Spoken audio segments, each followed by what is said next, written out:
Magandang oras mga kababayan sa Pilipinas at maging dito sa London. Sumasa inyo po ang Balitang London sa Radyo Pilipino UK. Ako po ang inyong magiging tagapaghatid balita. Ako po si Buddy Bernardino. Sa ating mga headlines, pagpapauwi sa mga illegal migrants mas paigtingin pa ng UK government.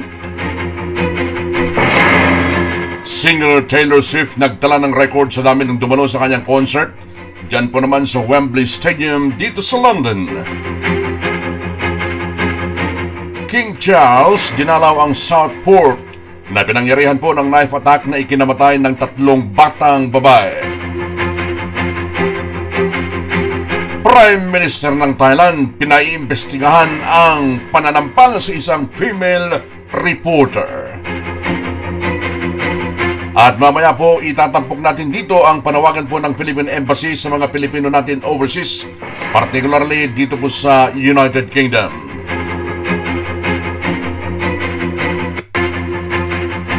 Yan ang ating mga headlines. Dumako tayo sa detalye ng ating mga balita.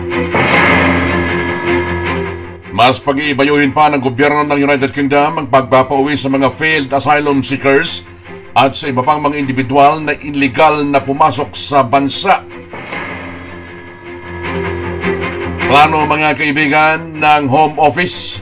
Ito yung pinaka-Department of Foreign Affairs po nila dito mga kaibigan na magtalaga ng karagdagang 100 bagong intelligence officers na siyang magmamanman at dadakma sa mga people o human smuggling gangs. Muli ding pabubuksan ng ahensya ang Immigration Removal Centers. Yan po naman sa bahagi ng Hampshire at sa Oxfordshire kung saan ay magdadagdag sila ng 270 na mga kama na pansamantalang tutuluyan ng mga pauwiin sa mga pinanggalingang mga bansa. Iginiit mga kaibigan nitong si Home Secretary Yvette Cooper na nais niyang ipakilala ang mas epektibo at organisadong control system na papalit po naman sa kasalukuyang magulong sistema. Minaliit naman ito mga kaibigan ni Shadow Home Office Secretary James Cleverly ang hakbang ng gobyerno. Kasabay po ng pahayag na hindi seryoso ang Labour sa pagresolba sa problema ng human smuggling dito po naman sa United Kingdom. Ipinagmalaki po naman ni Home Office Minister Seema Malhotra na 9 na return flights na ang isinakatuparan ng gobyerno sa nakalipas na 6 na linggo simula nang manalo ang Labour Party sa nakaraan po namang general elections.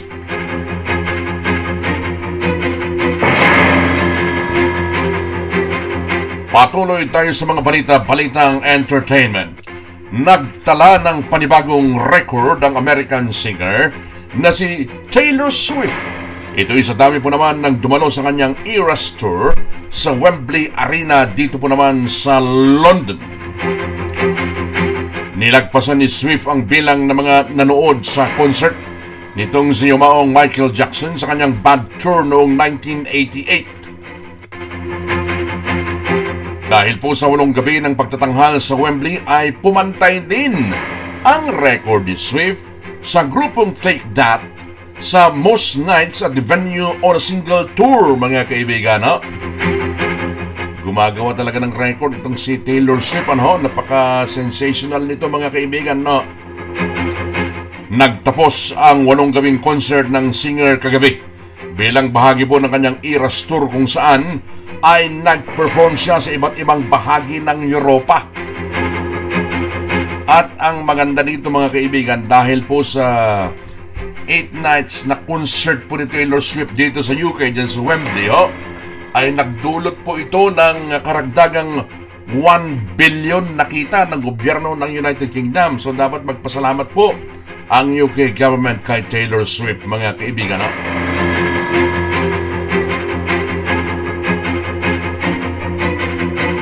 Sa ibang mga balita, dumalaw naman itong si King Charles sa pinangyarihan po ng knife attack na ikinasawi ng 3 batang babae kamakailan.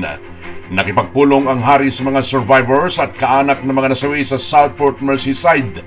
Nagbunyi ang mga tao sa pagdating doon ni King Charles para po magbigay ng kanyang suporta, mga kaibigan, sa mga survivors. Sa isang pribadong pagkikipagpulong, inilahad kay King Charles ng mga survivors sa pananaksak ang kanilang di malilimutang eksperyensa sa kamay ng attacker. Lumagda naman ang hari sa isang book of condolence bilang pakikiramay sa pamilya ng mga biktima. Panghuli sa ating update, iimbestigahan po naman ng parlamentaryo ng Thailand ang veteranong politiko at dating army chief na si Prawit Wongsuwon makaraang sampalin ang isang lady reporter na nagtatanong sa kanya sa isang ambush interview. Isa-isang video ay nakitang sinampal ni Wongsuwon na siya ring leader ng Pracharat Palang Party o yung PPRB ang lady reporter ng Thai PBS na may itinatanong sa kanya. Ipinagtanggol naman ng party spokesman itong si Prawit Wongsuwon, kasabay po ng pahayag na magkakilala ng husto ang reporter at ang nabanggit na opisyal, mga kaibigan.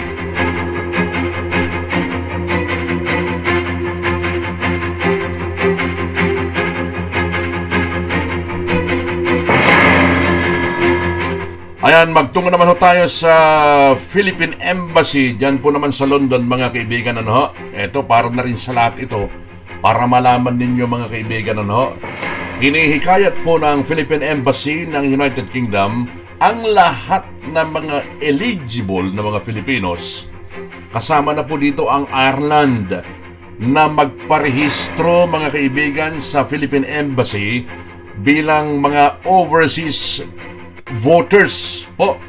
So hinihikayat ng Philippine Embassy ang mga eligible, yung mga eligible lang ho ng mga Pinoy na nandito sa UK kasama ng Ireland na magparehistro bilang overseas voters.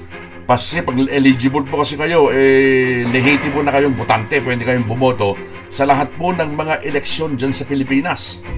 Ang registration po o pagpapatala para maging isang lehitimong overseas voter ay hanggang sa 30th of September 2024. Ang sabi po dito ng Philippine Embassy ay get started by visiting the Philippine Embassy in London at number 6 Suffolk Street. Ayan, mga kaibigan, London SW1Y4HG from Monday to Fridays mula po alas 9:30 ng umaga hanggang alas 5 ng hapon. Yan po yung bukasan po ng Philippine Embassy natin. Diyan po naman sa Suffolk Street sa London. Except holidays. Siyempre kapag ka-holiday sa Pilipinas, sarado po sila, mga kaibigan. Inihikayat po nila ang lahat po ng mga eligible na mga Filipinos na maging botante para makaboto po kayo sa darating na 2025 national elections. Ang sabi pa po ng embahada, make your voice heard and register now. Balikan po muna natin ang ating mga headlines, mga kaibigan. Dito pa rin sa Balitang London sa Radyo Pilipino UK.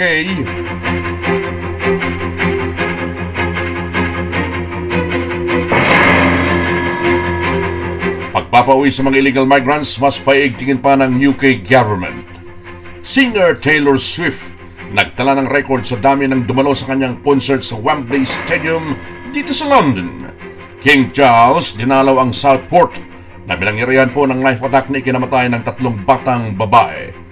At Prime Minister ng Thailand pinaiimbestigahan ang ginawa niyang pananampal sa isang female reporter. At Philippine Embassy sa London hinikayat ang mga eligible Filipinos na magparehistro po para maging botante sa darating na 2025 national elections. Mula sa London, ako po ang inyong naging tagapagdid balita. Ako po si Buddy Bernardino. Para po sa mas madaming update at mas madaming mga balita, mag-subscribe po sa Radyo Pilipino UK channel at i-like and share. Maraming salamat, mga kaibigan. Bye!